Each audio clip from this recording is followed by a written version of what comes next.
The morning David burst into my office, I was reviewing quarterly reports that showed exactly what he wanted: success. Numbers that proved I'd not only survived his betrayal, but thrived despite it. "This is bullshit, Marcus," he shouted, slamming his hands on my desk. "You're making millions while I'm struggling to keep my company afloat. We started this together. I deserve half." I looked at my older brother, noting the expensive suit that couldn't quite hide his desperation. His perfectly styled hair couldn't mask the gray creeping in at his temples. David had always been the golden child, charming, confident, seemingly destined for success. Now he looked like a man watching his empire crumble. "Funny how you remember partnership now," I said quietly, "when 5 years ago you had no problem stealing the Anderson contract and leaving me to deal with the fallout." His face flushed. "That was business, nothing personal. You were too cautious, too slow. Anderson wanted results. Anderson wanted quick profits, and you gave them false projections to get their business." I cut him off. "When it all fell apart, you let me take the blame. Remember that, David?" I did. Every excruciating detail was burned into my memory. 5 years ago, Anderson Corp had been our biggest potential client. Landing their contract would have transformed our small software development company into a major player. David had been lead on the project, handling all client communications while I managed the technical side. What I didn't know was that he'd been lying to both sides, promising Anderson impossible deadlines while hiding their true requirements from our development team. When everything imploded, he jumped ship with the remains of the contract, leaving me to face the lawsuits and debt. "That's ancient history," David said, waving his hand dismissively. "Look at you now. Pioneer Tech is one of the fastest growing companies in the industry. The same industry I helped you break into, by the way." I felt my jaw clench. "The industry you tried to lock me out of after you left? When you called every contact we had and told them I was unreliable, incompetent?" He had the grace to look uncomfortable. "I was angry. You wouldn't listen to my ideas, always insisting on doing things your way." "My way?" I stood up slowly. "You mean the legal way? The way that didn't involve fraud?" David ran his hands through his hair, his composure cracking. "Look, I know I made mistakes, but we're brothers. Family. Whatever happened between us, that doesn't change." I almost laughed. Family. He played that card before, when he needed something. When he wanted me to cover for his mistakes, to work longer hours while he took credit for my innovations. "Why now, David? Why come asking for half my company today?" He hesitated, and I knew I had him. "Stone Tech is making moves," he finally admitted. "They're acquiring smaller companies, consolidating the market. My company, we're not in a position to compete." Ah, there it was. David's company was failing, and he needed a lifeline. Stone Tech, our biggest competitor, was known for aggressive takeovers that left nothing behind. "So you thought you'd claim half of Pioneer Tech?" I asked. "Based on what? The partnership you abandoned 5 years ago?" "I have documentation," he said, pulling out a folder. "Emails, meeting notes from when we started the company. Proof that I was an equal partner." I smiled then, reaching for my own files. "Funny you should mention documentation. I have some of my own to share." I pulled out a thick manila envelope and placed it on my desk. "Before you say another word, David, let me show you what I found when I started rebuilding after your betrayal." His eyes narrowed as I spread out the documents, emails, bank statements, and contracts that told the real story of his deception. 5 years ago, you didn't just steal the Anderson contract," I said quietly. "You were embezzling from our company for months before that. Siphoning money into private accounts, charging personal expenses to company credit cards." The color drained from his face. "That's not. You can't prove." "But I can." I pointed to specific transactions. "You got sloppy, David. I was too focused on the technical side to notice the financial irregularities.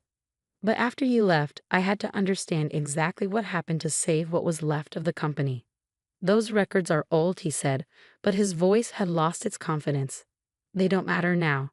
The statute of limitations on fraud hasn't expired," I replied. "And there's more. Your lies to Anderson.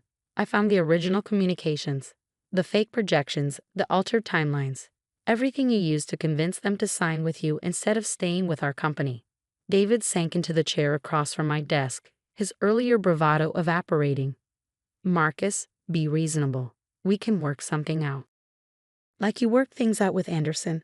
How did that go, by the way? I knew exactly how it had gone. Anderson had sued David's company last year over breach of contract. He barely survived the settlement. You're really going to do this? He asked. Destroy your own brother. You tried to destroy me first, I reminded him. The difference is I have proof of everything you did. Proof I've kept quiet about for 5 years while I rebuilt what you tried to tear down. His expression darkened. If you expose this, it won't just hurt me. Think about Mom and Dad. The family name. Don't, I cut him off. Don't pretend this is about family. It's about you needing a way out of the mess you've made. Again, I thought about our parents, who had always believed David's version of events, who had called me ungrateful when I refused to reconcile with my brother after his betrayal. They didn't know about the fraud, the embezzlement, the countless lies. Here's what's going to happen, I said, gathering the documents. You're going to leave my office and never come back. You're going to stop telling people you helped build Pioneer Tech, and you're going to find another way to save your company from Stone Tech. Or what? A hint of his old arrogance crept back into his voice. Or these documents go to the FBI, the SEC, and every client you've lied to over the past 5 years. Your choice. He stood up slowly, straightening his designer tie. You wouldn't dare. It would devastate the family. I met his gaze steadily. Try me. As he reached for the door, he paused. You've changed, little brother. The Marcus I knew wouldn't be so ruthless. The Marcus you knew died the day you betrayed him, I replied. You might want to remember that before you try coming after what's mine again. After he left, I sat back in my chair, my hands shaking slightly. On my computer screen, an email notification popped up. Our latest acquisition had been finalized. Pioneer Tech had just bought another small software company, one that specialized in security systems. The irony wasn't lost on me. While David had been destroying relationships to get ahead, I'd been building them. While he'd taken shortcuts and burned bridges, I focused on sustainable growth and innovation. My phone buzzed. A text from our mother. David said you threatened him. Why can't you let the past go? I didn't respond. Instead, I opened my laptop and began reviewing the security company's integration plans. Let David run to our parents with his lies. The truth had a way of coming out eventually. The next morning, my assistant Sarah rushed into my office. Mr. Marcus, you need to see this. She handed me her tablet, open to a business news site. The headline made my blood run cold. Stone Tech announces merger with David Chen Software Solutions. My brother had made his choice. Now it was time to make mine. I stared at the headline, understanding hitting me like a physical blow. David hadn't come to me for help. He'd come to assess Pioneer Tech's vulnerabilities before aligning with our biggest competitor. Stone Tech was notorious for hostile takeovers, using insider information to target companies. By merging with David's company, they gained access to everything he knew about Pioneer Tech's operations, client relationships, and technical infrastructure. I immediately called an emergency board meeting. As I waited for everyone to arrive, I reviewed the documents I had on David's past fraud. They were my insurance policy, but using them would mean exposing everything, including how long I'd known about his crimes without reporting them. The merger announcement goes live in an hour, I told the board. Stone Tech isn't just acquiring David's company, they're positioning for a hostile takeover of Pioneer Tech. How do you know? Asked Janet, our CFO. Because my brother just spent yesterday demanding half ownership of our company, I replied. He was gathering intelligence for Stone Tech, looking for weaknesses. The room erupted in concerned murmurs. Everyone knew the story of David's betrayal 5 years ago, but few knew the full extent of his deceptions.